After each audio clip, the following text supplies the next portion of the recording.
Hello friends. आजकल सारी दुनिया में एलन मस्क काफ़ी चर्चा में बने हुए हैं।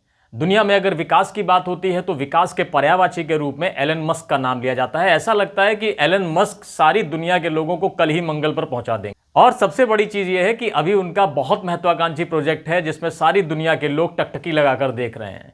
वह उनकी एक कंपनी है स्पेस एक्स, जिसका प्रोजेक्ट है स्टारलिंक। और वो ये दावा कर रहे हैं कि सारी दुनिया के गरीब लोगों को, सारी दुनिया के मध्यम वर्गीय लोगों को वो अनलिमिटेड डेटा की एक्सेस देंगे।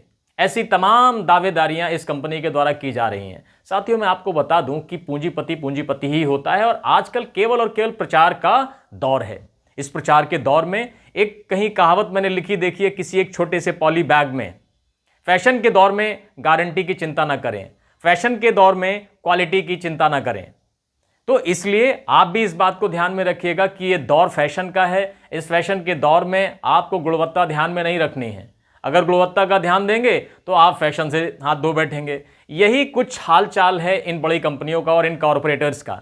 अब आप एक बात देखिए, तकनीकी रूप से जो स्टारलिंक कंपनी है या जो स्पेस एक्स कंपनी है, स्पेस एक्स का जो प्रोजेक्ट है स्टारलिंक, जिसके माध्यम से गरीबों को मुफ्त अनलिमिटेड डेटा देने की बात की जा रही है, और सच्चाई इससे बिल्कुल उलट है। एलन मस्क अमेरिका के हैं। अमेरिका में इसकी कीमत कितनी है पहले आप ये देखिए। अमेरिका में अमेरिका के निवासी स्टारलिंक की सेवाओं को लेने के लिए औसतन भारतीय अगर रुपये में बात करूं तो 10,000 रुपया प्रति माह खर्च करते हैं।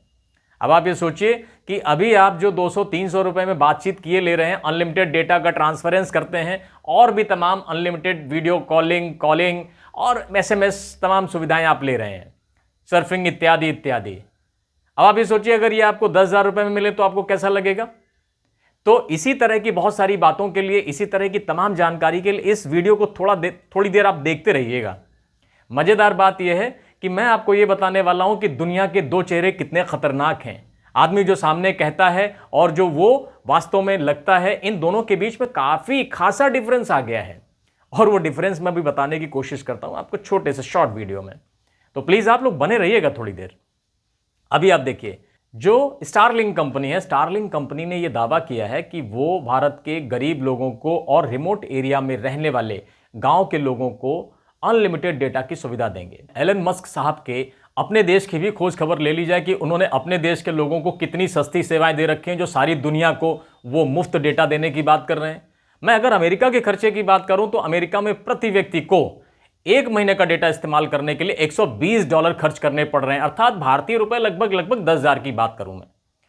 और ये अगर भूटान या बर्मा के आसपास की बात हो तो यही 3,500 से 4,000 रुपए के आसपास खर्च करने पड़ रहे हैं। और भारत में भी लगभग इसी के आधार पर 3,500 से 4 या 4,500 रुपए के बीच में प्रति माह का खर्च आएगा। अब आप ये सोचिए कि जो सेवाएं आज आप 300 रुपए में, मात्र 300 रुपए में ले रहे हैं, इसी सेवा के लिए आपको 3,500 से 4,000 रुपए खर्च करने पड़ेंगे। और प्रोपोगेंडा इतना बड़ा कि कल आप बिल्कुल मुफ्त में ही डेटा लेना चालू कर देंगे और उसके बाद अनलिमिटेड आप डेटा का इस्तेमाल करने के लिए स्वतंत्र होंगे। तो किसी भी चीज पर भरोसा करने से पहले आप तार्किक परीक्षण जरूर करिए। ये बाजार है और बाजार के लोग कभी भी सच नहीं बोलते। बाजारू लोगों की बात बाजारू होती है। मजेदार बात बताता हूं आपको कि सारी दुनिया में ऐसा प्रोपोगेंडा है कि साहब अभी स्टारलिंक आएगी और सबको मुफ्त में डेटा चलाने को देगी और सब लोग बढ़िया अनलिमिटेड तरीके से इस डेटा का इस्तेमाल करेंगे। कंपैरेटिवली हम ये तो देख लें कि जो स्टारलिंक कंपनी सैटेलाइट के जरिए भारतीयों को या दूसरे ग्राहकों को नेट प्रोवाइड करने की बात करती है या इंटरनेट सेवाएं देने की बात करती है, तो कैसे ये इंटरनेट की सेवाएं सैटेलाइट के माध्यम से दी जाती हैं और क्या अंतर है जो हम परंपरागत रूप से वायर्ड इंटरनेट इस्तेमाल करते हैं, अर्थात जो हम ऑप्टिकल फाइबर केबल के द्वारा जिस इंटरनेट का इस्तेमाल करते हैं, तो ऑप्टिकल फाइबर के द्वारा इंटरनेट के इस्तेमाल में और इस सैटेलाइट के द्वारा इंटरनेट के इस्तेमाल में क्या क्या अंतर है, कौन बेहतर है, कौन कम बेहतर है, इसकी थोड़ी सी पड़ताल करते हैं। तो आप यकीन मानिए कि जो आज ऑप्टिकल फाइबर का इस्तेमाल कर रहे हैं, जो भी ऑप्टिकल फाइबर इंटरनेट यूजर हैं, वो निश्चित तौर पर वो बेहतर अवस्था में, क्योंकि जो ऑप्टिकल फाइबर की कनेक्टिविटी है वो एक तो स्टेबल कनेक्टिविटी है और एक और चीज है, इसमें बैंडविड्थ की कोई प्रॉब्लम नहीं है। इससे अनलिमिटेड डेटा ट्रांसफरेंस की सुविधा है और डेटा के पैकेट बड़े एक साथ आप ट्रांसफर कर सकते हैं। जबकि जब सैटेलाइट से इंटरनेट प्रोविजन की बात होगी तो निश्चित तौर पर यहां पर ब्रॉडबैंड का भी इंपैक्ट आएगा, कि आप बहुत सारा डेटा एक साथ डाउनलोड या अपलोड नहीं कर पाएंगे, और दूसरी बात है स्पीड का भी डिफरेंस आएगा।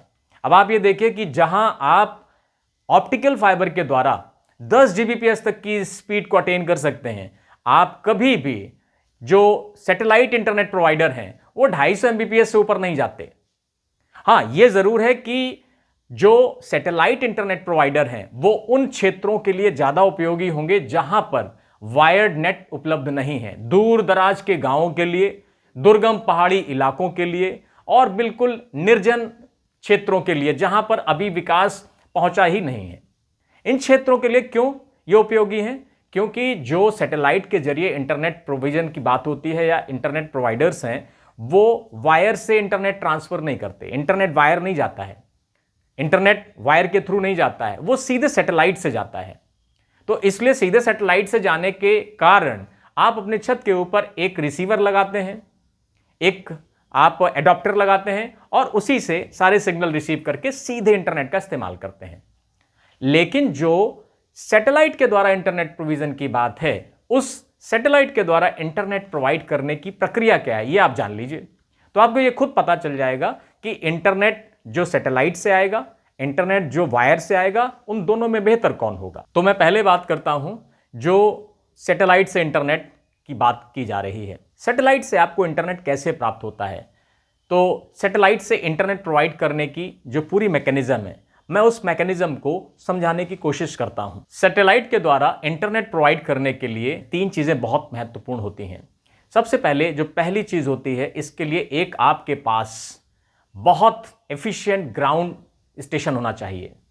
ग्राउंड स्टेशन वो पॉइंट होता है जहां से डेटा सैटेलाइट को भेजा जाता है, और उसके बाद जो सैटेलाइट्स हैं, पृथ्वी की कक्षा में स्थापित सैटेलाइट्स दूसरी यूनिट है, और तीसरी यूनिट बनाते हैं जो अलग अलग रिसीवर्स होते हैं, जो अलग अलग उपभोक्ता होते हैं, उनके घरों के ऊपर लगे हुए मॉडेम या उनके घरों के ऊपर लगे हुए रिसीवर्स, या वो जो छतरियां वीसेट की आप लगाते हैं अपने घरों में, वैसी छतरियां, इन्हें हम लोग रिसीवर्स कहते हैं। ये 3 यूनिट पूरे इंटरनेट को, यानी सैटेलाइट के द्वारा इंटरनेट की कनेक्टिविटी में ये 3 चीजें इंपॉर्टेंट हैं। जैसे अब आप अगर किसी डेटा को कॉल करते हैं, मान लीजिए आपने किसी यूआरएल पे एक डेटा रिक्वेस्ट किया, आपने कहीं क्लिक किया, यानी आपने वो जानकारी फेच करनी चाहिए, आपको वो जानकारी चाहिए, तो वो जो जानकारी चाहिए उस जानकारी के लिए आप क्लिक करेंगे। जैसे ही आप क्लिक करेंगे तो ये जो प्रोटोकॉल है, ये रिक्वेस्ट प्रोटोकॉल में जाएगी कहां पर? ये जाएगी सैटेलाइट के थ्रू ग्राउंड स्टेशन पर। ग्राउंड स्टेशन से वो जानकारी, आपको जो अभीष्ट जानकारी होगी, वो सैटेलाइट के थ्रू फिर से वापस उस रिसीवर को भेजी जाएगी। तो यहां से पहले जो रिसीवर होता है वो अपनी क्वेरी सैटेलाइट को देता है, सैटेलाइट ग्राउंड स्टेशन को देता है, ग्राउंड स्टेशन से उसके अगेंस्ट जो भी फेचिंग आती है वो वाया सैटेलाइट आती है। तो इसमें एक डिले होता है जिसे हम कहते हैं लेटेंसी। लेटेंसी का मतलब होता है विलंब। लेटेंसी रेशियो अगर ज्यादा है तो इसका यह मतलब है कि आपको सिग्नल को, मतलब आपने जो जानकारी चाहिए उसको क्लिक करने में और उसको प्राप्त करने में टाइम लगेगा, टाइम लैगिंग होगी। तो ये जो टाइम लैगिंग है ये अच्छी ब्राउजिंग नहीं मानी जाती। आप भी आज की डेट में तुरंत क्लिक करके तुरंत चाहते हैं कि वो बिल्कुल एकदम से खोल जाए। तो ऐसे माहौल में जब आप कल्पना करिए कि फिर से आप पुराने दौर में चले जाएं कि आप क्लिक करें, धीरे धीरे कर गोल गोल गोल घूमें और उसके बाद वो डेटा फैच होकर आए, तो आप थक जाएंगे, क्योंकि अब आपकी आदत पड़ गई है स्मूथ सर्फिंग की। आपने इधर क्लिक किया और उधर डेटा फैच हो गया। तो ये जो बात है, अभी आप जिस प्रचार में या आप जिस प्रचार को देख रहे हैं चारों तरफ की स्टारलिंक से बहुत दुनिया बदल जाएगी, या ब्राउजिंग का पूरा सेक्टर ही इस पूरे ब्राउजिंग या सर्फिंग फील्ड की या सर्फिंग इंडस्ट्री की काया ही बदल जाएगी, तो ऐसा कुछ नहीं होने वाला है। बिल्कुल ऐसा ही रहेगा। बस केवल और केवल ब्रांडिंग इस तरीके से की जा रही है कि किसी उद्योगपति विशेष को मैक्सिमम फायदा पहुंचाया जा सके। ये भारत की ही बुराई नहीं है, ये सभी देशों की बुराई है। फिर उसमें अमेरिका क्या, जापान क्या, रूस क्या, फ्रांस क्या, चीन क्या, सभी जगह की सरकारें अपने अपने पसंदीदा उद्योगपतियों को भरसक प्रयास कर रही हैं कि वो काफी मुनाफा कमाएं और उस मुनाफे में कुछ उनको भी दें। तो ये जो मुनाफे में मुनाफा कमाने की प्रवृत्ति है, सरकारें अपनी पोजीशन का इस्तेमाल अपने पसंदीदा उद्योगपति को बढ़ाने में कर रही हैं। ऐसा नहीं है कि केवल एकमात्र कंपनी दुनिया में एलन मस्क की, स्पेस एक्स की ये स्टारलिंक है जो सैटेलाइट के द्वारा इंटरनेट प्रोवाइड कर रही है। एलन मस्क के अलावा तमाम कंपनियां हैं, जैसे वन वेब है, अमेजन प्रोजेक्ट क्यूपर है, हक्सनेट है, वीसेट है। ये तमाम कंपनियां हैं जो सैटेलाइट के माध्यम से इंटरनेट प्रोविजन का काम कर रही हैं। लेकिन आपको इस प्रचार को देखकर ऐसा लगता होगा भारत में कि Elon Musk, Elon Musk, Elon Musk. तो जो एलन मस्क की ब्रांडिंग है, वो एलन मस्क की ब्रांडिंग के पीछे कई सारे फैक्टर हो सकते हैं, जिसमें अमेरिकी सरकार, खुद हमारे अमेरिका के प्रथम नागरिक डोनाल्ड ट्रंप साहब और उनके इंटरेस्ट, अपने म्यूचुअल इंटरेस्ट एक साथ चल सकते हैं। तो ऐसे में हम सब भारतीयों को या कॉमन इंडियंस को एक चीज़ हमेशा ध्यान रखनी चाहिए कि कोई चीज़ मुफ्त में नहीं मिलती है। बड़े पुराने लोग कहते थे, हमारे और आपके पिताजी और उनके पिताजी कहा करते थे, बाबा नाना कहा करते थे कि इस दुनिया में मुफ्त का तो कुछ नहीं मिलता। इस दुनिया में मुफ्त में मौत नहीं मिलती, तो उस दुनिया में डेटा कहाँ मिल जाएगा। डेटा तो बहुत ही इंपॉर्टेंट चीज़ है। आज की दुनिया में डेटा जान है, डेटा शक्ति है, डेटा ही एक ट्रेजरी है, डेटा एक खदान है, एक खान है। तो ऐसे मामले में अगर कोई कंपनी फ्री डेटा देने की बात कर रही है तो निश्चित तौर पर उसमें कोई झोल है। और दूसरी बात जो मैंने अभी आपको बताई कि सैटेलाइट के जरिए इंटरनेट प्रोवाइड करना और वायर्ड इंटरनेट प्रोवाइड करना, मतलब वायर्ड इंटरनेट का मतलब है ऑप्टिकल फाइबर के द्वारा जो इंटरनेट प्रोवाइड किया जाता है, जो आपके घरों में आज लाइन आती है, उस लाइन के द्वारा जो इंटरनेट आता है। तो जो इंटरनेट लाइन वायर के द्वारा आ रहा है उसकी कनेक्शन स्टेबिलिटी बहुत अत्यधिक है, अच्छी स्टेबिलिटी होगी। दूसरी बात कि उसमें जो फाइल ट्रांसफर साइज होगा वो भी अच्छा होगा, ज़्यादा डेटा एक साथ ट्रांसफर हो सकता है। और तीसरी चीज़ है कि लेटेंसी रेट बहुत नॉमिनल होगा, मतलब विलंब नहीं होगा, आपको स्मूथ सर्फिंग देखने को मिलेगी। और ख़राब मौसम में भी आपको बाकायदा इंटरनेट का लाभ मिलेगा। लेकिन आप जब सैटेलाइट के द्वारा इंटरनेट लेते हैं तो जरा सा मौसम खराब होता है तो निश्चित मानिए कि सबसे पहले आपका इंटरनेट बंद होगा। खराब मौसम में जो सैटेलाइट के द्वारा इंटरनेट प्रोविज़न है वो तुरंत बाधित होता है। और इसके अलावा लेटेंसी तो है ही है, विलंब बहुत होता है, कभी कभी बहुत देर से डेटा फेच होता है, ये समस्या बनी रहेगी। तो इसलिए जो स्टारलिंक का प्रोजेक्ट है जिसके द्वारा भारतीयों को मुफ्त या अनलिमिटेड डेटा देने की बात की जा रही है, ये बिल्कुल निराधार है और निरापद है। ये केवल एक भ्रमात्मक प्रचार है और इस प्रचार के पीछे आपको भागने की या अंधी दौड़ में शामिल होने की ज़रूरत नहीं है, क्योंकि जो आज आपको डेटा प्रोवाइड हो रहा है 300 रुपये में, यकीन मानिए कि जिस दिन ये कंपनी अपने इरादों में सफल हो गई उस दिन भारतीयों को 3,500 से 4,000 इतनी ही सेवा के देने पड़ेंगे। ब्राउजिंग स्लो होगी, डेटा ट्रांसफरेंस कम होगा। हाँ, मैं ये मान सकता हूं कि तमाम तरीके के सैटेलाइट के जो कम्युनिकेशन दुनिया में तमाम तरीके के सैटेलाइट होते हैं, तो ये थोड़ा सा टेक्निकल है, मैं समझाने की कोशिश करता हूं या हम लोग बातचीत करने की कोशिश करते हैं। देखिए, जो जियो स्टेशनरी सैटेलाइट्स होते हैं, जब पूरी दुनिया में सिग्नल को किसी एक कंपनी को प्रोपेगेट करना हो या मैसेज अमेरिका से भारत पहुंचाना हो, भारत से अफ्रीका पहुंचाना हो, यानी ग्लोबल कनेक्टिविटी के लिए किसी कंपनी को कम से कम 4 से 5 सैटेलाइट चाहिए, जियो स्टेशनरी सैटेलाइट चाहिए।